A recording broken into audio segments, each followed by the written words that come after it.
हिमाचल प्रदेश में लगातार 4 दिन से हो रही बारिश और बर्फबारी का दौर अब थम गया है। आज मौसम साफ रहने के बाद लोगों ने राहत की सांस ली। मौसम साफ होने से बर्फबारी के बाद नजारा आकर्षक है। सफेद चादर को ओढ़े धरती किसी जन्नत से कम नहीं लग रही। बर्फबारी के बाद ऊपरी क्षेत्रों का नजारा देखते ही बनता है। लगातार 4 दिनों से भारी बर्फबारी होने के बाद आलम यह हो चुका है कि अब तक लोगों के दरवाजे खुलना मुश्किल हो गए हैं और छतों पर बर्फ की मोटी परत बिछ चुकी है, जिसे हटाने की जद्दोजहद अब लोग कर रहे हैं। आज मौसम साफ होने से बर्फबारी के बाद नजारा आकर्षक है। सफेद चादर को ओढ़े धरती किसी जन्नत से कम नहीं लग रही। मंडी जिला के ऊपरी क्षेत्रों में घरों की छतों, पेड़ पौधों, खेत खलियानों में बर्फ की मोटी परत गिर चुकी है। हिमपात के बाद रास्ते भी गायब हैं और लोगों ने बर्फ से बीच से नालियों की तरह आवाजाही के लिए रास्ते बनाए हैं। बच्चे जहां बर्फबारी के बीच खूब मौज मस्ती में व्यस्त हैं, वहीं बड़े बर्फ को हटाने में जुटे हुए हैं। इस बर्फबारी से लोगों को जहां बिजली की समस्या से जूझना पड़ रहा है, वहीं इससे अधिक समस्या पानी की है। कई पेयजल आपूर्ति ठप पड़ी हुई है तो कई पाइपों में पानी जम चुका है। लोगों को दूर से पानी को बर्तनों में भरकर किरडू या किल्टे के माध्यम से पीठ पर उठाकर लाना पड़ रहा है। पानी पर्याप्त न होने से लोगों का गुजारा करना मुश्किल हो रहा है। ये मंडी जिला के सराज क्षेत्र के गाड़ा गुसैनी ग्राम पंचायत जुफरकोट के बाद जबरांडी के लोग हैं। इनको लगभग 1-1.5 किलोमीटर दूर से पानी ढोना पड़ता है, क्योंकि यहाँ इनके पास ये ऐसे गांव में बसे हैं जो बहुत ही ऊंचाई पर है और यहाँ सोर्स की कोई सुविधा नहीं है। जो उठाऊ पेयजल योजना थी वो जाम हो गई है। इन लोगों को इतनी बर्फबारी में बड़ी मुश्किल से पानी पीठ पर ढोना पड़ता है। ये देखिए जो ये नज़ारा है, हमारे यहाँ लगभग 3 और 3.5 फीट के करीब बर्फ गिरी है। इस बर्फबारी में जहां एक और बागवान और किसानों को बहुत बड़ी राहत मिली है, वहीं दूसरी ओर जो है लोगों का जीवन यापन जो है बड़ा कठिनाइयों पूर्ण हो गया है। तो मैं मंडी सिराज की गड़कशेन की रहने वाली हूँ। हमारे यहाँ पर 3 फीट बर्फ गिरी है। हम सुबह से बर्फ का आनंद ले रहे हैं और हमें बहुत मजा आ रहा है। ये हमारी चिल्लर पार्टी है, इनके साथ हम बर्फ में एंजॉय कर रहे हैं। उधर सराज विधानसभा क्षेत्र के थुनाग में भी भारी बर्फबारी हुई है। खेत खलियान, सेब के पेड़ बर्फ से लद चुके हैं। लोग अपने घरों की छतों से बर्फ हटाने में जुटे हैं। बर्फबारी के बाद ऊपरी क्षेत्रों के लोगों की दिनचर्या भी प्रभावित हुई है और लोगों को कामकाज करने में परेशानियां आ रही हैं। ऊपरी क्षेत्रों की सड़कें बर्फबारी से बाधित हैं, जिस कारण यातायात ठप है। साथ ही बिजली भी गुल है और पानी की समस्या से भी लोगों को दो चार होना पड़ रहा है। वहीं ये बर्फबारी जहां सेब के पौधों के लिए अच्छी मानी जा रही है, उधर इस बर्फबारी का लोग खूब लुत्फ उठा रहे हैं। लोग अपने पालतू पशुओं को सड़कों पर ना छोड़े, इसके लिए सरकार ने टैगिंग अभियान शुरू किया था। लेकिन इंसान की निर्दयता तो देखिए। टैग लगे पशुओं के कान काटकर और टैग को आधा काटकर पशुओं को सड़कों पर मरने के लिए छोड़ दिया जाता है। मंडी जिला के सराज क्षेत्र के गाड़ा गुसैनी में बेसहारा पशुओं को भारी बर्फबारी में भटकने को मजबूर होना पड़ रहा है। आवारा पशुओं से पहले जहां शहरी क्षेत्र के लोग परेशान थे, वहीं अब गांव में भी आवारा पशुओं की संख्या बढ़ती जा रही है और इस ठंडे मौसम में ये बेजुबान भटक रहे हैं। इंसान इतना निर्दयी है कि अपना मतलब पूरा होते ही वे पशुओं को खुले में छोड़ जाते हैं। उनमें जरा भी मानवता नहीं बची है। लोग अपने पालतू पशुओं को सड़कों पर ना छोड़े, इसके लिए सरकार ने टैगिंग अभियान भी शुरू किया था।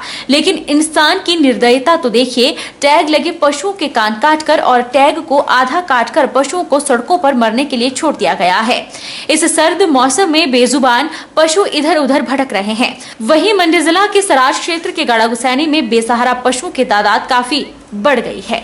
भारी बर्फबारी में इन आवारा पशुओं को ठिकाना मिलना तो दूर की बात है, चारा भी नसीब ना हो।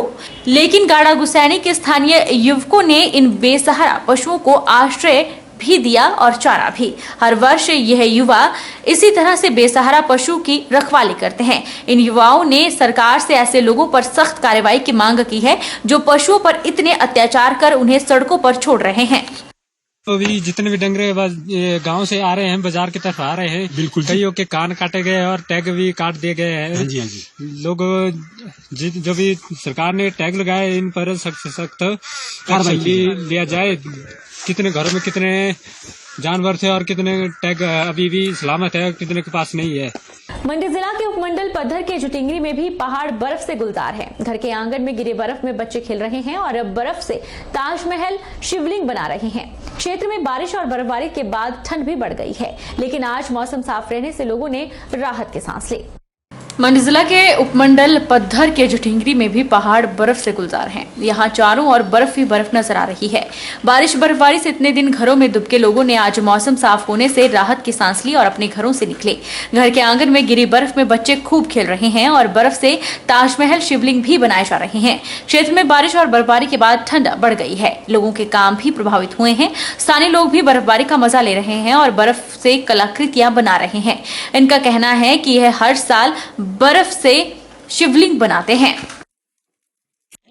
साथियों, मैं हर साल बर्फबारी पर एक शिवलिंग बनाता हूं और पिछले कई वर्षों से, तकरीबन 15 वर्षों से बनाता आ रहा हूं।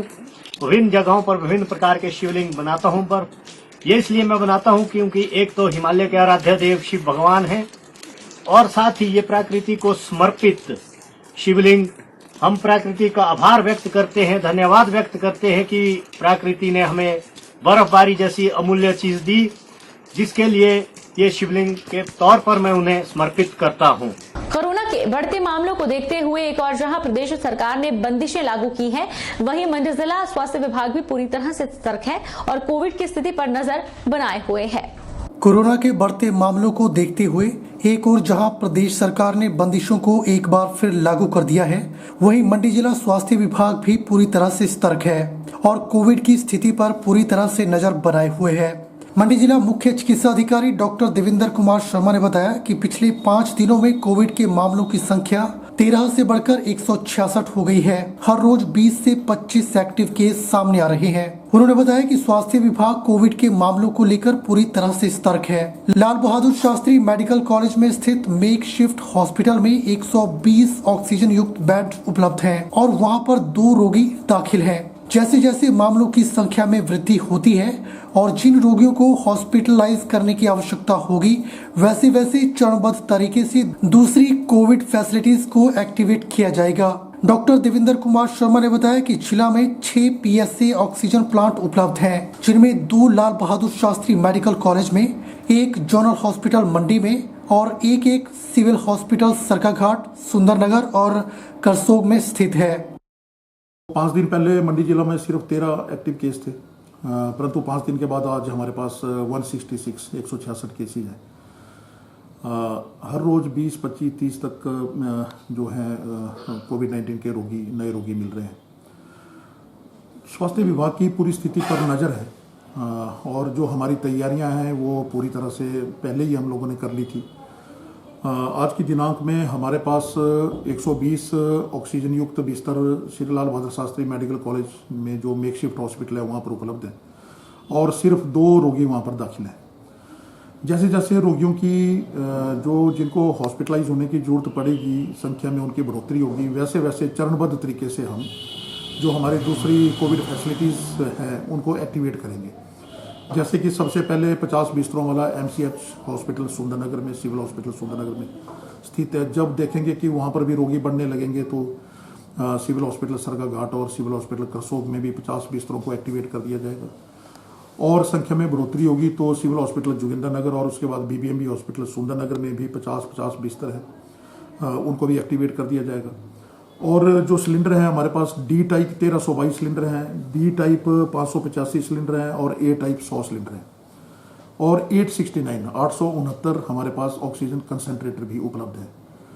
तो इन सब चीज़ों को देखते हुए हमें नहीं लगता कि ऑक्सीजन की कोई कमी रहेगी और जो दवाइयाँ और दूसरे कंज्यूमेबल हैं उनकी भी उपलब्धता हमारे पास पर्याप्त मात्रा में है। तो आने वाले समय में कोई किसी चीज़ की कमी नहीं होने वाली है। और अगर वैक्सीनेशन की बात करें तो उसमें पहली और दूसरी डोज पहली पूरी हो चुकी है और जो नए उसमें लाभार्थी आ रहे हैं जो 18 वर्ष की आयु अटेन कर रहे हैं उनको भी टीके लग रहे हैं और 15 से 18 वर्ष का जो आयु वर्ग था उसके लिए 3 जनवरी से अभियान शुरू हुआ था।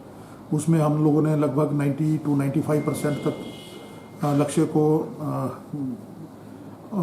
अचीव कर लिया है और आज से 10 तारीख से प्रिकॉशनरी डोज भी शुरू हो गई है, जो कि पहले चरण में हेल्थ केयर वर्कर और फ्रंटलाइन वर्कर्स और जो 60 वर्ष से ऊपर के आयु वर्ग के जो हमारे लोग हैं, उनमें जो कोमॉर्बिड है, उनके लिए प्रिकॉशनरी डोज भी आज से शुरू हो चुकी है। बहरहाल बुलेटिन में इतना ही। आप देखते रहिए HP 24/7।